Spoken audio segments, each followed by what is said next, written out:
একজন সাধারণ মানুষ প্রতিদিন দৌড়ে বেড়াতো ব্যবসা, সংসার, নাম আর যশের পিছনে। কিন্তু একদিন কবরস্থানের বাস দিয়ে যাওয়ার সময় তার হৃদয়ে কেঁপে উঠল। মনে হলো একদিন আমাকেও এই মাটির নিচে নামতে হবে।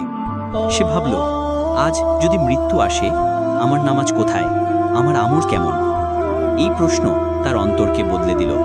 সেই দিন থেকে সে সিদ্ধান্ত নিল, নামাজ ঠিকমতো পড়বে, মানুষকে ভালোবাসবে আর সৎ কাজে জীবন কাটাবে। বন্ধুরা, সত্য কথা হলো, দুনিয়ার সব কিছু ফুরিয়ে যাবে, একদিন আমরা সবাই মাটির নিচে ঘুমাবো। তখন পাশে থাকবে শুধু আমাদের আমল।